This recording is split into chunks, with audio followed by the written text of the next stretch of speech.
네, 감사합니다. 먼저 이런 좋은 뜻깊은 자리에 발표 기회를 주셔서 정말 감사드립니다. 저는 소개해 주신 것처럼 한국교통대학교 기계자동차항공공학부 교수로 있는 최우락이라고 합니다. 오늘 준비한 자료는 제가 학생 때부터 최근까지 연구하고 있는 내용인 또 이번 우리 프로젝트랩 캐스톤 디자인 경진대 내용과 비슷한 혈류역학을 이용한 심혈관 질환 진단 인자 개발이라는 제목으로 발표를 준비하였습니다. 먼저 제 연구 내용을 소개를 드리기 위해서 지금 제가 1학년 학생들을 대상으로 수업을 하고 있는 그 수업에서 기계공학과 1학년 학생들이 예측한 미래에 대한 학생들이 만든 자료이기 때문에 간단하게 소개해 드리고 시작을 할까 합니다. 1학년 학생들이 봤을 때 앞으로 세상에서 사라질 직업을 써보라고 했더니 1학년 친구들이 적은 직업들입니다. 여러 가지 지금 글씨가 잘 안 보일 거니까 우선 넘어가고 뒤에 요약을 해서 설명을 드리겠습니다. 그리고 또 앞으로 새로 탄생할 직업이라고 적어보라고 해서 1학년 친구들이 적은 결과물들입니다. 이거를 정리를 해보니까 이런 결론이 나왔습니다. 공학자가 앞으로 맡게 될 일은 항공우주 관련된 산업, 그리고 의료산업, 친환경 에너지 관련된 산업, 그리고 또 취미활동 관련된 산업이 앞으로 많이 일자리가 많이 생겨날 거라고 1학년 학생들이 예측을 해줬습니다. 예를 들어 기존보다 더 멀리 나가는 골프공을 개발하는 그런 엔지니어라던가 통풍이 잘 되는 등산복을 개발하는 엔지니어들이 앞으로 점점 많아질 것이다 라고 예측을 했었습니다. 또 부자들을 대상으로 한 산업이 많이 앞으로 생겨날 거라고 예측을 해줬습니다. 이거는 제가 생각하지 못했던 부분인데 예를 들어 비용이 많이 들지만 기꺼이 그 돈을 내고 우주 관광을 갈 것이기 때문에 이거 관련된 산업에 진출하는 것이 비전이 있다고 생각을 하고 있었고, 또 실시간 의료 진단 시스템, 초고효율 공기청정기 등 이런 것들을 만드는 엔지니어가 앞으로 더 사회에서 인재로 등용이 될 것이라고 1학년 학생들이 예측을 하고 있었습니다. 여기 보면 의료산업 그리고 실시간 의료진단산업 등을 봤을 때 저희가 지금 이번 학회에서 주로 타겟으로 하는 의료기기 아니면 제약기술 등이 앞으로 공학자들이 중요하게 맡아서 진행해야 될 연구 분야라는 것을 알 수 있습니다. 제 연구 분야에 대해서 이제 설명을 드리겠습니다. 제 연구 분야도 이런 의료기기 관련된 부분입니다. 제가 기계공학을 졸업을 했고 기계공학 선배들 같은 경우는 자동차, 항공, 선박 이런 것들을 주로 연구를 하셨다면 이제는 그 시대가 변해서 점점 이런 혈류역학이라던가 의료 관련된 기술을 개발하는 기계공학자도 저처럼 많아지고 있다는 걸 설명드리기 위해 이번 컨텐츠를 준비를 하였습니다. 제 연구는 주로 이 협착증이라는 스테노시스라고 부르는 이 협착증에 포커스를 맞춰서 연구가 진행이 됐습니다. 이 스테노시스라는 게 뭔지 간단하게 설명을 드리면 우리 혈관 안에 햄버거를 많이 먹고 피자를 같은 걸 많이 먹다 보면 콜레스테롤 등이 혈관 안에 많이 혈액이랑 같이 떠다니게 되고 그게 일정 이상이 되면 이렇게 혈관 벽에 이 콜레스테롤 등이 이게 축적이 됩니다. 그러면서 혈관 내벽이 이렇게 부풀어 오르면서 이런 기름층들이 혈관 내벽에 쌓이면서 혈관을 서서히 막게 되죠. 그래서 일정 수준 이상이 되면 혈관이 아예 차단이 되는 현상이 벌어집니다. 근데 불행하게도 이런 이 스테노시스라고 불리는 이 콜레스테롤 덩어리가 이 혈류의 힘에 의해서 일정 힘 이상이 되면, 일정 혈압 이상이 되면 이게 터져버리는 현상이 벌어지고 이 스테노시스가 갑자기 파열이 되면 그게 우리가 흔히 알고 있는 심장마비라던가 뇌졸중 이런 것의 주요 원인으로 작용을 하게 됩니다. 그래서 이런 지금 GIF로 나오고 있는 이 현상이 약 60%의 심장마비, 약 50%의 급성 뇌졸중의 원인으로 알려져 있습니다. 그럼 기계공학, 우선 이걸 말씀을 드리면, 지금 제가 말한 이런 혈관 질환으로 심장질환, 뇌혈관 질환, 이 부분이 우리나라에선 두 번째로 암 다음으로 많은 사망률 원인으로 차지하고 있고, 현재 심혈관 질환이 약 20%, 전체 사망 원인 중에 20%를 차지하고 있다고 통계청 결과가 나오고 있습니다. 그러면 이제 기계공학자로서 제가 해야 될 일은 그러면 이 스테노시스가 왜 파열되는가?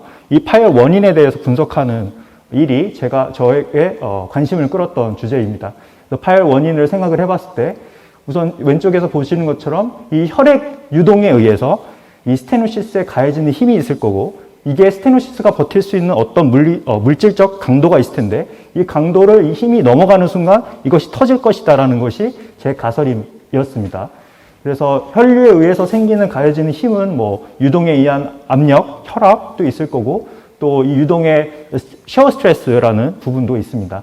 이 두 가지를 다 고려를 해서 어떤 유동 조건에서 이 스테노시스가 큰 힘을 받고 파열 위험에 놓이게 되는가를 예측하는 그 연구가 제 연구의 주 타겟이 되겠습니다.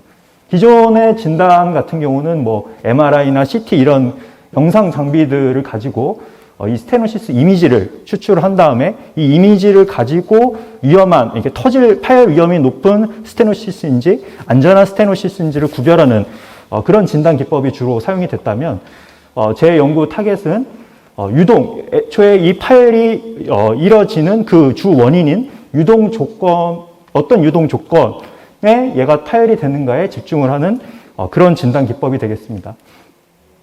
그래서 연구 목표는 이렇게 실험적으로 접근을 해서 유동 해석을 한 다음에 어떤 유동 조건에서 터지는지 이런 파열 진단 인자를 개발하는 게 연구 주 목표가 되겠습니다.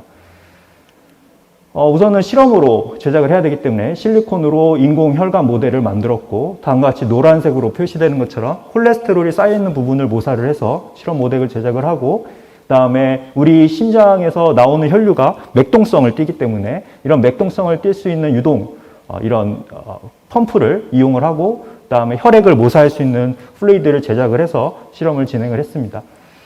다음과 같이 유동이 맥동성으로 뛰기 때문에 스테노시스의 이런 콜레스테롤이 쌓인 부분이 이렇게 변형이 주기적으로 되는 것을 볼 수가 있었고, 이런 것들이 이 유체역학적으로 압력의 분포의 불균일성 때문에 일어난다는 걸 밝혔습니다. 또 실제 병원에서 촬영한 환자의 스테노시스 이미지입니다. 이 경동맥 쪽에서 측정한 이미지고, 보시는 것처럼 이게 맥동성 혈류에 따라서 형태가 가만히 유지되는 게 아니라 계속 펄떡펄떡이는 그런 디포메이션 형태를 보이는 것을 알 수 있었습니다. 이렇게 변형이 많이 되는 그런 스테노시스가 향후 파열을 많이 일으키기 때문에 이런 변형이 도대체 왜 되고 어떤 유종 조건에 기인하는 것인지를 밝히는 게 기계공학자로서 제가 부여받은 일이 되겠습니다. 그래서 뭐 압력 구배에 관련된 그런 분석을 하고, 어떤 것이 유체역학적으로 이 스테노시스를 변형을 시키게 하는가, 그런 것들을 찾다 보니 유속의 제곱에 비례를 하고, 그 다음에 이 스테노시스를 싸고 있는 그 캡이라고 하는 이 캡의 두께에 반비례하는 그런 진단 인자로서 이 파열 예측을 할 수 있다는 걸 밝힐 수 있었습니다. 그 외에도 이 스테노시스가 이제 앞에 있을 때 뒤에 이 스테노시스에 의해서 유동이 교란이 되는 현상이 벌어지는데, 과연 이게 파열이 일어날 수 있는 이게 고위험, 고파열성 스테노시스랑, 그리고 아무리 스테노시스가 있어도 파열이 잘 일어나지 않고 꽤나 오랫동안 어떻게 보면 죽을 때까지 스테노시스가 있는데도 불구하고 아무런 문제를 일으키지 않고, 그러니까 심장마비나 뇌졸중을 일으키지 않고 그대로 그 스테노시스를 갖고 건강하게 사는 환자들이 있는데, 그 두 스테노시스 간에 어떤 유동 차이를 보일까, 어떤 유동 차이를 보이기 때문에 그런 차이가 나는 걸까 하는 연구를 진행을 하였습니다. 이런 뒤에 이제 후류의 스테노시스에 의해서 유동 구조가 어떻게 되는지 이런 걸 분석을 하는 게 주 타겟이 되겠고, 제일 관심 있게 봤던 건 이 스테노시스가 다음과 같이 형상을 변형하는 디포머블한 위험한 고위험 스테노시스일 때 이 플로우 젯 속도라고 하는데, 이 플로우가 더 위로 혈관 벽 위로 이렇게 치켜 올라가는 젯 디플렉션 현상이라는 현상을 만들어낸다는 걸 밝혀냈습니다. 실험적으로. 그 다음에 이제 유체역학적으로는 이제 뭐 난류 유동 구조가 굉장히 중요한 키포인트인데, 이 스테노시스가 일반 안전한 건강한 스테노시스 말고 이게 위험한 벌러너블한 고위험 고파열성 스테노시스 같은 경우 뒤에 이제 유동의 플럭추에이션 성분, 난류 성분이 더 많아진다는 걸 확인을 했습니다. 그러니까 유동이 더 많이 교란되고 회전 유동이라든가 회오리 유동 같은 게 뒤에 혈관 안에 더 많이 생성된다는 것을 확인을 했습니다.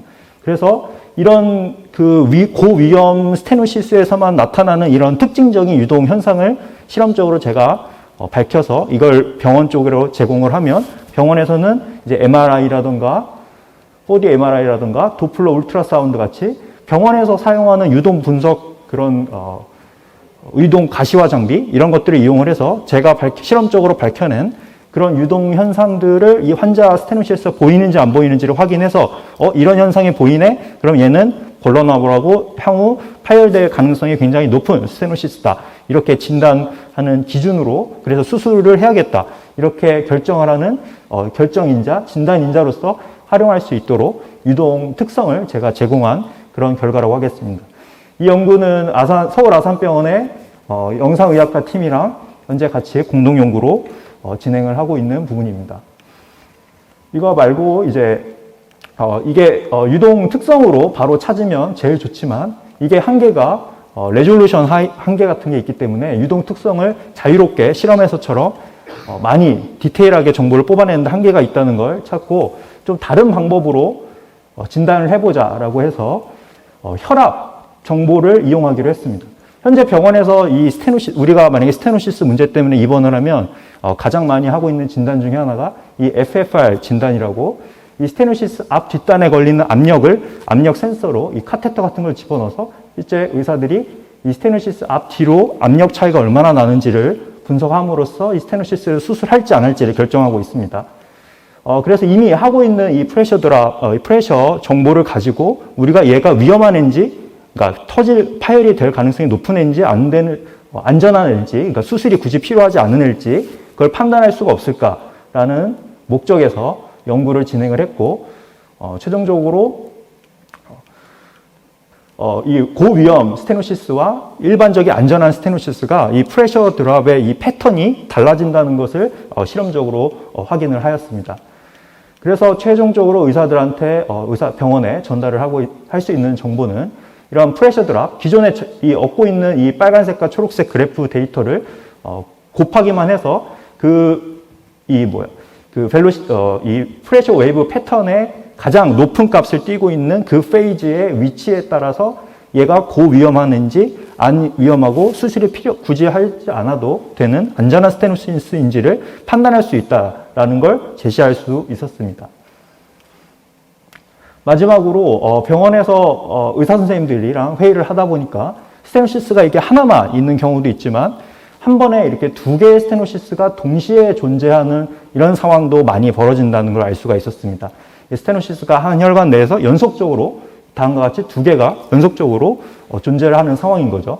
이런 상황들이 수술하기도 굉장히 까다롭고 이 두 개의 스테노시스가 있을 때 이것 둘 중에 어떤 게 더 위험해서 어떤 걸 먼저 수술을 해야 되는지 이런 답을 줘야 되는 상황이 있었습니다. 그래서 이렇게 두 개의 모델을 한꺼번에 만든 다음에 이게 스테노시스가 어떻게 두 개가 서로 배치되냐에 따라서 이 뒤에 있는 스테노시스가 어떨 땐 위험하고 어떨 땐 그리 위험하지 않은지 이게 달려지기 때문에 이런 부분에 대한 연구를 했습니다. 이 두 스테노시스 간의 간격이 멀 때 또 가까울 때, 그 다음에 이 두 스테노시스가 일렬로 같은 혈관 위치에 있을 때랑 지금 밑에서 보는 것처럼 거꾸로 하나는 위에 하나는 밑에 달려 있을 때 각각의 어떤 상황에서 이 스테노시스가 위험한 상황에 놓이는가, 위험하다는 건 파열 가능성이 언제 높아지는가에 대한 연구를 진행을 하였습니다. 그 결과 그래프보단 앞을 보고 설명을 드리면 다음과 같이 역배치되어 있을 때 훨씬 파열 가능성이 높다는 걸 확인을 할 수 있었고 이 두 개의 거리에 최적점이 있다는 걸 확인을 했습니다. 어떤 특정 위치 이상이나 이하로 넘어가면 더 고위험해지는 파열 가능성이 급격히 높아진다는 걸 밝혔습니다.